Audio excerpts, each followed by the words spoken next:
안녕하세요, 여러분. 오늘은 세계사에서 가장 큰 사건 중 하나인 제1차 세계대전입니다. 유럽 열강들의 경쟁이 어떻게 인류 최초의 총력전으로 번졌는지 13분 안에 시험에 나오는 핵심만 딱 짚어드릴게요. 사라예보 사건부터 종전까지 바로 시작해 봅시다. 전체 흐름부터 잡고 갈게요. 19세기 후반 제국주의 경쟁으로 유럽이 삼국 동맹과 삼국 협상 두 편으로 갈라집니다. 1914년 사라예보 사건을 계기로 마침내 전쟁이 터지고요. 1917년 미국이 참전하면서 전세가 기울고 1918년 동맹국이 항복하며 휴전 조약이 체결됩니다. 오늘은 이 흐름을 왜 터졌나와 어떻게 흘러갔나 두 파트로 나눠서 살펴볼 거예요. 자, 첫 번째, 유럽은 왜 두 편으로 갈라졌을까요? 19세기 후반, 유럽 열강들은 앞다투어 식민지를 차지하려는 경쟁을 벌였어요. 이 경쟁에 뒤늦게 뛰어든 독일, 오스트리아 헝가리 제국, 이탈리아가 뭉쳐서 삼국 동맹을 맺습니다. 그러자 이에 대응해서 영국, 프랑스, 러시아가 삼국 협상을 맺어요. 이렇게 유럽은 두 개의 큰 세력으로 갈라지게 됩니다. 구분 포인트 삼국 동맹은 뒤늦게 식민지 쟁탈전에 뛰어든 나라들, 삼국 협상은 그에 맞서 뭉친 나라들이라는 것 반드시 기억해 두세요. 그런데 두 세력이 정면으로 부딪힌 곳이 있었어요. 바로 발칸 반도입니다. 오스만 제국의 영향력이 약해지자 발칸 반도의 여러 민족들이 독립운동을 벌이며 갈등이 심해졌어요. 여기에 게르만 민족을 앞세운 범게르만주의와 슬라브 민족을 앞세운 범슬라브주의가 이 지역의 주도권을 놓고 팽팽하게 맞섭니다. 특히 오스트리아 헝가리 제국이 슬라브족 국가인 보스니아 헤르체고비나를 강제로 병합하면서 긴장이 최고조에 달했죠. 이렇게 발칸 반도는 언제 터질지 모르는 유럽의 화약고라는 별명을 얻게 됩니다. 결국 이 화약고에 불이 붙습니다. 바로 1914년 오스트리아 헝가리 제국의 황태자 부부가 보스니아의 사라예보를 방문했다가 세르비아계 청년에게 암살당하는 사건이 벌어져요. 이게 바로 사라예보 사건입니다. 분노한 오스트리아 헝가리 제국은 세르비아에 선전포고를 하고 이 두 나라와 동맹 협상으로 얽혀있던 독일, 러시아, 프랑스, 영국이 도미노처럼 줄줄이 참전하게 됩니다. 작은 암살 사건 하나가 전 유럽을 전쟁으로 몰아넣은 거예요. 사라예보의 총알 한 방이 전 세계를 거대한 전쟁으로 이끌고 갑니다. 이렇게 시작된 전쟁은 곧 세계대전으로 확대됩니다.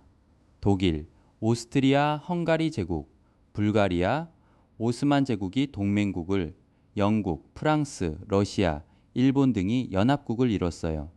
재밌는 건 이탈리아예요. 원래 삼국 동맹의 일원이었지만 이해관계가 엇갈리면서 오히려 연합국 쪽에 가담합니다. 전선을 보면 서부 전선에서는 독일이 초반에 빠르게 진격했지만 프랑스가 막아내면서 양쪽이 참호를 파고 대치하는 참호전으로 전쟁이 길어져요. 독일은 서부에서 이긴 뒤 동부에서 러시아를 상대하려 했지만 프랑스와 영국의 강한 저항 때문에 계획대로 되지 않았습니다. 전쟁이 길어지면서 새로운 변수가 등장합니다. 영국이 바다에서 독일을 봉쇄하자 독일은 무제한 잠수함 작전으로 맞서요. 원래 전쟁이 나도 민간인은 공격하면 안 되는데 민간 상선까지 가리지 않고 공격하는 거친 전략이었죠. 실제로 영국의 배 루시타니아호가 침몰하면서 미국인 사상자가 발생했고 이 일로 미국 내 여론이 독일에 크게 등을 돌립니다. 여기에 결정타가 하나 더 있었어요.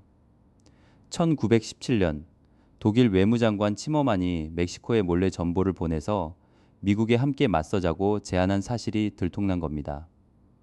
이 두 사건이 겹치면서 결국 미국은 1917년 연합국 편으로 참전을 결정합니다. 이제 전쟁의 결과를 볼까요? 먼저 러시아가 전선에서 빠집니다. 러시아 자국 내에서 혁명이 일어나면서 독일과 단독으로 강화를 맺고 전쟁에서 이탈해버려요. 반면 서부 전선에서는 독일이 마지막으로 대공세를 펼쳤지만 실패하고 전세는 완전히 연합국 쪽으로 기웁니다.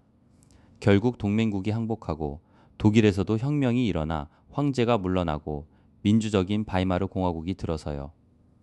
이 새로운 공화국 정부가 연합국과 휴전 조약을 맺으면서 1917년 마침내 4년간의 전쟁이 끝납니다. 그런데 이 전쟁 왜 인류 최초의 총력전이라고 부를까요?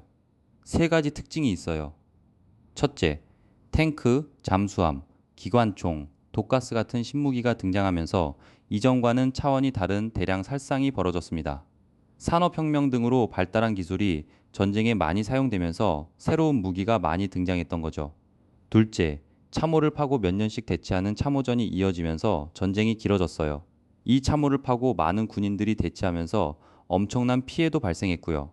셋째, 총력전입니다. 각 나라는 자국뿐 아니라 식민지의 모든 인적, 물적 자원까지 총동원했어요. 특히 남성들이 전쟁터로 나가면서 여성들이 사회 곳곳에서 그 역할을 대신했고, 이는 훗날 여성 참정권이 확대되는 계기가 되기도 합니다. 자, 오늘 배운 핵심 용어들 표로 정리하고 갈게요. 삼국 동맹과 삼국 협상, 범게르만주의와 범슬라브주의, 동맹국과 연합국, 그리고 무제한 잠수함 작전과 총력전까지. 동맹은 원래 세력, 협상은 그에 맞서 뭉친 세력이라는 것만 기억해도 헷갈리지 않을 거예요. 여기서 잠깐 오늘 배운 내용 세 문제로 점검해 볼게요.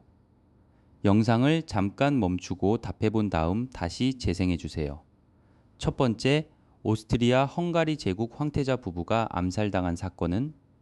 두 번째, 무제한 잠수함 작전과 침엄한 전보 사건을 계기로 참전한 나라는? 세 번째, 참호를 파고 대치하며 전쟁을 장기화시킨 전투 방식은? 정답은 화면에 나온 그대로입니다. 자, 오늘 배운 내용을 한 장으로 정리해 볼게요.